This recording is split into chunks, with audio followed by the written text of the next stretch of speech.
చిన్న చిన్న ఏజ్లో 20-25 ఏజ్లో ఆర్థరైటిస్ వస్తుంది, అవునా? సో మనకి ఇక్కడ సిమ్టమ్స్ ఏముంటాయి? ఆర్థరైటిస్కి కావచ్చు, మీకు మీ జాయింట్ హెల్త్ కావచ్చు, రెడ్నెస్ కానీ, వాపులు కానీ, స్వెల్లింగ్స్ మీకు ఎక్కువగా ఉంటాయి, నడవలేరు, ప్రెషర్ పెట్టలేరు, ఇలాంటి ప్రాబ్లమ్స్ అనేవి మనము ఎక్కువగా చూస్తుంటాం. ఇక్కడ మనం చూడొచ్చు ఆర్థరైటిస్ అనేది మనకి ఇయర్ బై ఇయర్ గ్రాఫ్ అనేది పెరుగుతుంది. మోస్ట్లీ మనము 6గురిలో ఒకటి ఆర్థరైటిస్ అనేది చూస్తున్నాం. ఇప్పుడు ఆర్థరైటిస్ అనేది చాలా మేజర్ కన్సర్న్ అయిపోయింది. అసలు నడవలేరు, కూర్చున్న దగ్గర కాలు ముదలలేరు, వాళ్ళు అసలు ఒక అడుగు కూడా ముందుకెళ్ళి మెట్లు కూడా ఎక్కలేదు. సో ఇప్పుడు నేను క్వశ్చన్ అడతాను, చెప్పండి. ఇప్పుడు ఎంతమంది ఇప్పుడు మీరు షాపింగ్ మాల్కి వెళ్తారు, షాపింగ్ మాల్కి వెళ్ళినప్పుడు మీకు మెట్లు ఉన్నాయి, లిఫ్ట్ ఉంది, ఏం చూస్ చేసుకుంటారు? లిఫ్ట్. లిఫ్ట్ లిఫ్ట్ ఎవరికి పెట్టారు? Senior citizens. వాళ్ళు మెట్లు ఎక్కుతున్నారు. ఆ లిఫ్ట్ పైన ఎస్కలేటర్లో ఆల్మోస్ట్ టీనేజర్స్ ఉంటారు.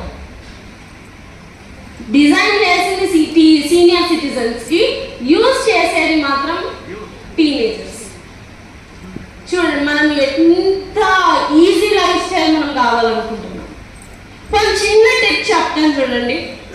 ఇప్పుడు మీరు నార్మల్గా ఇప్పుడు మీ ఫ్రెండ్స్ మీ సర్కిల్లో ఉంటారు, మీ ఫ్రెండ్స్ సర్కిల్ ఎవరో ఉంటారు, అలా ఆ ఫ్రెండ్స్ సర్కిల్స్ లో ఒక్కరైనా డైలీ ఎక్సర్సైజ్కి వెళ్ళే వాళ్ళు ఉంటారు, ఒక్కరైనా ఉంటారు. వాళ్ళతో ఫ్రెండ్షిప్ చేసి డైలీ వాళ్ళతో వెళ్ళగలిగాం అనుకోండి, యాక్టివిటీ అక్కడ పెరుగుతుంది మనకి. అండ్ ఆల్సో మీ ఇంట్లో పెట్స్ ఉంటాయి, ఆల్మోస్ట్ అందరి ఇళ్ళల్లో పెట్స్ ఉన్నాయి. ఇప్పుడు పెట్స్ని వాకింగ్ తీసుకెళ్ళొచ్చు, ఫోన్లు మాట్లాడతాం, అక్క వాళ్ళతోనో, పిన్ని వాళ్ళతోనో, మీ ఫ్రెండ్స్తోనో ఫోన్లు మాట్లాడతాం. 1 గంట 2 గంటలు ఈజీగా మాట్లాడతాం, అవును. గంటతో మాట్లాడతాం. మీ అక్క వాళ్ళకి, చెల్లి వాళ్ళకి ఫోన్ చేస్తాం మాత్రం కంపల్సరీ. మా మమ్మీ కూడా అంతే, గంట మాట్లాడుతున్నాం. ఆ మాట్లాడినప్పుడు సోఫాలో కూర్చొని మాట్లాడే బదులు వాకింగ్ చేయొచ్చు, వాకింగ్ చేస్తూ మాట్లాడచ్చు, అవునా? ఆ గంట కాలం అప్పుడు ½ గంట పెట్టేస్తాం. చిన్న చిన్న చేంజెస్, పెద్దగా అవసరం, చిన్న చిన్న చేంజెస్ చేసుకోగలవచ్చు. And also positive mindset అనేది మనకు చాలా ఇంపార్టెంట్.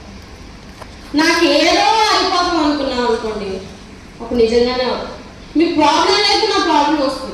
నేను ఇది తింటే ఏమైపోతాను, తింటే ఇదేమన్నా అవుతుందేమో, ఆ స్ట్రెస్ చాలా మంది చాలా అనిపోతుంది. ఇప్పుడు నార్మల్గా ఇప్పుడు మీకు ఆల్కహాల్ కానీ సిగరెట్ ప్యాకెట్స్ కానీ క్లియర్గా రాస్తారు, చాలా క్లియర్గా రాస్తారు. ఏమని? క్యాన్సర్కి కాదు, మీ లివర్ పాడవుతుంది, చచ్చిపోతారు, క్యాన్సర్ వస్తుంది. మనం ఏం చేస్తాం? దాన్ని అవాయిడ్ చేయాలి, అడిక్ట్ అయి ఉంటుంది. దాన్ని అంత క్లియర్గా దాని గుణంలో ఉన్న డిసడ్వాంటేజ్ రాసినా కూడా మనం అది వాడతాం.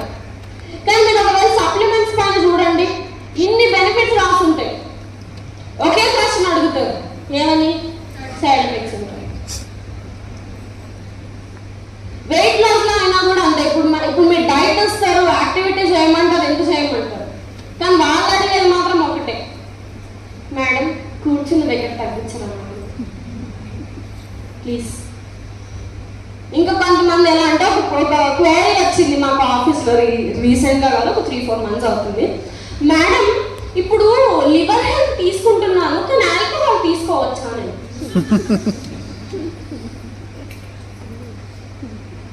మీకు ఫస్ట్ థింగ్, మీ లివర్ హెల్తీగా ఉండాలా, దాన్ని ఇంకా మీరు పాడు చేయాలి. మీరు వాడటం ఇంపార్టెంట్ కాదు, దాన్ని మెయింటైన్ చేయడం ఇంపార్టెంట్. మీరు తగ్గించుకోవాలనుకున్నారా, పెంచుకోవాలనుకుంటున్నారు? మీరు ఆల్కహాల్ తాగాలన్నప్పుడు మన లివర్ హెల్త్ ఎందుకు వాడుతున్నారు? మీరు క్వశ్చన్స్ అలానే వస్తాయి. మేడం ఇప్పుడు సప్లిమెంట్స్ వాడుతూ మేము ఆల్కహాల్ సిగరెట్ తీసుకోవచ్చా? అందరూ అడిగే క్వశ్చన్ ఇలానే ఉంటాయి. ఫస్ట్ మీరు తగ్గించుకోవాలనుకుంటున్నారా, మీరు అలానే ఉంచుకోవాలనుకుంటున్నారా? ఫస్ట్ థింగ్, మీరు ఒకవేళ అలా తీసుకున్నారనుకోండి, రిజల్ట్ అయితే మీకు రాదు. మీరు లైఫ్ స్టైల్ మార్చుకోకపోతే మీకు ఎలాంటి యూస్ అనేది ఉండదు. మీరు ఎంత వాడినా ఏం వాడదు. మనం ఇప్పుడు సడన్గా ఇప్పుడు మీరే అనుకోండి, ఒకరి దగ్గరికి వెళ్ళి మేడం మీరు రెస్పిరేటర్ వాడండి, మీకు కాఫ్ తగ్గుతుంది, మీకు కోల్డ్ తగ్గుతుంది అని చెప్తారు. మీరు తుమ్ముతో తగ్గుతూ వెళ్ళి చెప్తారు, తీసుకుంటారు. ఏమంటారు? ఫస్ట్ నువ్వు వాడు, తర్వాత నాకు చెప్పు అంటారా? మనం ఇప్పుడు అట్లీస్ట్ మన లైఫ్ స్టైల్ మనం మెయింటైన్ చేసుకోకుండా పక్కన వాళ్ళకి వెళ్ళి చెప్పామనుకోండి, వాళ్ళు తీసుకుంటారు. ఫస్ట్ మనకి చేంజ్ అనేది మన నుంచే స్టార్ట్ అవ్వాలి. మన జనరేషన్స్ మారాలన్నా కూడా చేంజ్ మన దగ్గర నుంచి స్టార్ట్ అవ్వగలిగితేనే ఆ మార్పు వస్తుంది. ఇప్పుడు నేనే ఇంత చెప్తాను, ఇంత చెప్పి వెళ్ళిపోతాను. ఇప్పుడు చాలా మంది వీడియో రికార్డ్ చేస్తున్నారు, రాసుకోమని చెప్తాను, వీడియో రికార్డ్ చేస్తున్నారు. కానీ ఒకవేళ మీ ఫోన్లో స్పేస్ తగ్గిపోయింది అనుకోండి, ఫస్ట్ డే వీడియో డిలీట్ చేస్తారు. మీ ఫోన్లో స్పేస్ తగ్గిపోయిన ఫస్ట్ వీడియో, ఎందుకంటే ఎక్కువ లెంత్ ఉంటుంది కదా, 3-4 గంటలు చెప్తాను, ఫస్ట్ వీడియో అయితే డిలీట్ చేస్తారు. మీకు 1/2 GB మిగిలిపోతుంది. నోట్ చేసుకోవాలి. ఎందుకంటే ఇప్పుడు నేను ఇంత చెప్తాను, ఇన్ని పాయింట్స్ ఒకటేసారి మీకు గుర్తుంటాయి, గుర్తుండో. మీరు అట్లీస్ట్ మీరు రాసుకోగలిగితే మీకు ఏమైనా పాయింట్ డౌట్ వచ్చినా పేపర్ తిప్పారనుకోండి మీకు అర్థమవుతుంది. సో మన లైఫ్ స్టైల్ మనం మార్చుకోగలిగితే మనకి హెల్దీ లైఫ్ స్టైల్ పెద్ద ఇష్యూ కాదు. చిన్న చిన్న చేంజెస్, పెద్దగా అవసరం లేదు. మీరు బిర్యానీల బదులు ఆ బిర్యానీ ఇంట్లో చేసుకొని తినండి.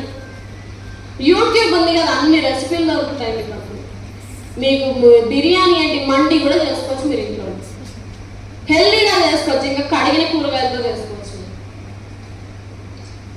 సో మనకి నెక్స్ట్ ఫస్ట్ వచ్చేసి మనకి జాయింట్ హెల్త్ లో మనకి ఏంటంటే వెస్టీజ్ కొలాజిన్. వెస్టీజ్ కొలాజిన్ అనేది మనకి కార్టిలేజ్ ని రీజనరేట్ చేయడానికి మనకి ఇది హెల్ప్ అవుతుంది.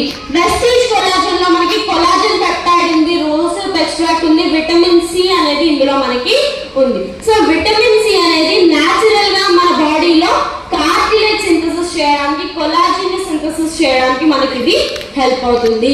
ఇది చాలా మందికి జాయింట్ పెయిన్స్ ఉన్న వాళ్ళకి ఏంటంటే కార్టిలేజ్ అరిగిపోతుంటుంది, మన బోన్ పైన కార్టిలేజ్ అనేది అరిగిపోతుంది. సో ఆ సెల్స్ ని రిపేర్ చేసి మళ్ళీ కార్టిలేజ్ ని రీజనరేట్ చేయడానికి, అలాగే ఎలాస్టిసిటీని పెంచడానికి మన జాయింట్స్ మధ్యలో. చాలా మంది కూర్చోలేరు, కింద కూర్చోలేరు, కాళ్ళు ముదురుకోలేరు, అవునా, స్టిఫ్ ఇమ్మొబైల్ జాయింట్స్ ఉంటాయి, స్టిఫ్ జాయింట్స్ ఉంటాయి. సో వాటిని ఈజ్ చేయడానికి, ఆ జాయింట్స్ ని కూడా మనకి ఫ్లెక్సిబిలిటీ పెంచడానికి, అలాగే మీకు ఇన్ఫ్లమేషన్ వాపులు ఏమైనా ఉన్నా కూడా వాటిని తగ్గించడానికి కూడా మనకి కొలాజిన్ అనేది మనకి హెల్ప్ అవుతుంది. సో డైలీ 1 సాషెట్ మీరు 1 గ్లాస్ ఆఫ్ వాటర్ అంటే 200 ml వాటర్ లో మీరు మిక్స్ చేసుకొని మీరు తాగొచ్చు. సో నెక్స్ట్ వచ్చేసి మనకి వెస్టీజ్ గ్లూకోసమైడ్. సో వెస్టీజ్ గ్లూకోసమైడ్ మన బోన్స్ మధ్యలో ఒక ఫ్లూయిడ్ అనేది ఉంటుంది, సైనోవియల్ ఫ్లూయిడ్. సో ఎప్పుడైతే సైనోవియల్ ఫ్లూయిడ్ మనకి తగ్గిపోతుందో అప్పుడు ఏమవుతుందంటే బోన్ మధ్యలో గ్యాప్ అనేది తగ్గిపోతుంది. మనకి ఈ గ్యాప్ అనేది మనకి తగ్గినప్పుడు బోన్ టు బోన్ టచ్ అయ్యి మనకి ఫ్రిక్షన్ ఫామ్ అవుతుంది. చాలా మందికి ఆర్థరైటిస్ ప్రాబ్లం, కాళ్ళు వాయడం కానీ, కాళ్ళు ముందుకు నడవలేకపోవడం, మెట్లు ఎక్కువలేకపోవడం, ఇలాంటివన్నీ మనము చూస్తాం. ఆ జాయింట్స్ మధ్యలో లూబ్రికేషన్ తగ్గిపోతుంది. సో మనకి గ్లూకోసమైడ్ ఇంకా కాండ్రోటిన్ కాంబినేషన్ లో వస్తుంది కాబట్టి ఇది మన జాయింట్స్ మధ్యలో లూబ్రికేషన్ పెంచుతుంది, సైనోవియల్ ఫ్లూయిడ్ ని మళ్ళీ రీజనరేట్ చేస్తుంది, మనకి ఇమ్మొబైల్ జాయింట్స్ కానీ మన కార్టిలేజ్ ని రిపేర్ చేయడానికి కూడా ఇది మనకి హెల్ప్ అవుతుంది. సో ఇది మనము డైలీ 2 క్యాప్సూల్స్ వరకు మీరు తీసుకోవచ్చు. ఇంకొక క్వశ్చన్, మేడం డయాబెటీస్ వాళ్ళకి మేము గ్లూకోసమైడ్ ఇవ్వచ్చా? ఒకవేళ వాళ్ళ షుగర్ లెవెల్స్ కంట్రోల్లో ఉంటే మీరు గ్లూకోసమైడ్ ఇవ్వచ్చు. లేదు వాళ్ళకి అన్కంట్రోలబుల్ షుగర్ లెవెల్స్ ఉన్నాయి అంటే మీరు అక్కడ గ్లూకోసమైడ్ అనేది స్కిప్ చేయొచ్చు.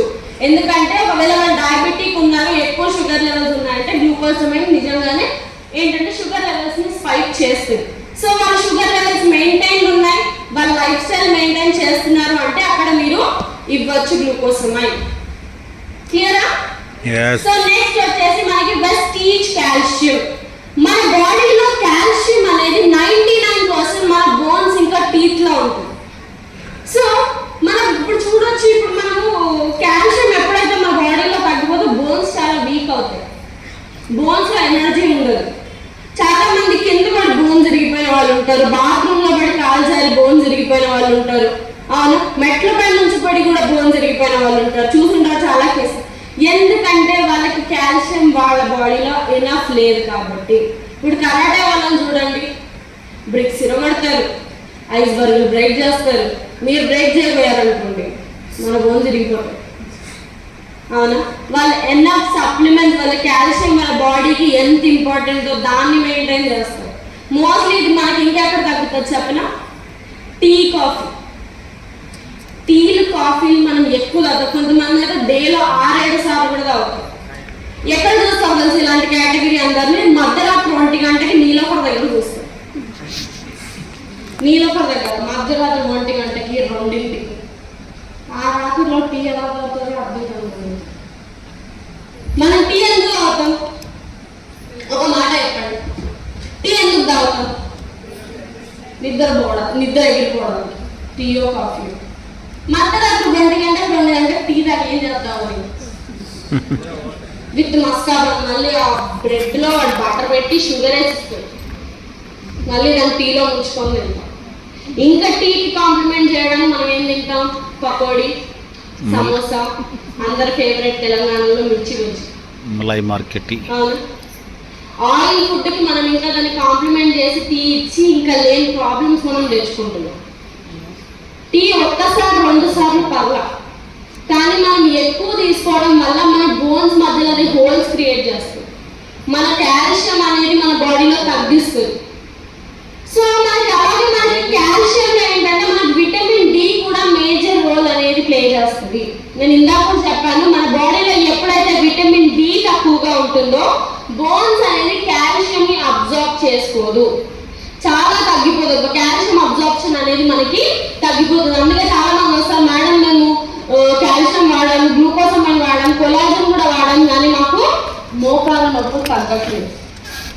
ఎందుకంటే వాళ్ళ విటమిన్ డి లెవెల్స్ ఎప్పుడైతే తక్కువగా ఉంటాయో అప్పుడు ఏమవుతుందంటే మనకి కాల్షియం అబ్జార్ప్షన్ అనేది మనకి తగ్గిపోతుంది. సో మీరు ఎప్పుడైతే కాల్షియం ఇంకా ఐరన్ సప్లిమెంట్ ఒకేసారి ఇస్తారో మినిమం 3 అవర్స్ ఆఫ్ గ్యాప్ అనేది ఉంచాలి. చాలా మ్యాండేటరీ. ఇద్దరు అత్త కోడల టైప్ ఒకరంటే ఒకరికి పడదు. సో అబ్జార్ప్షన్ తగ్గిస్తుంది ఒకదానితో. సో ఏంటంటే కాల్షియం అనేది ఐరన్ అబ్జార్ప్షన్ తగ్గిస్తుంది, ఐరన్ అనేది కాల్షియం అబ్జార్ప్షన్ తగ్గిస్తుంది. కాబట్టి మనం మినిమం 3 గంటల గ్యాప్ అనేది ఉంచుతాం కాల్షియం కి ఐరన్ సప్లిమెంట్ కి మధ్యలో. ఓకే, ఇప్పుడు మీరు అత్త కోడల బాండ్ బాగుంటే పడలేదు అనుకోండి, కొట్టుకుంటారు. సో అందుకని మనం మధ్యలో 3 గంటల గ్యాప్ అనేది ఉంచుతాం బెటర్ అబ్జార్ప్షన్ కోసం. సో నెక్స్ట్ వచ్చేసి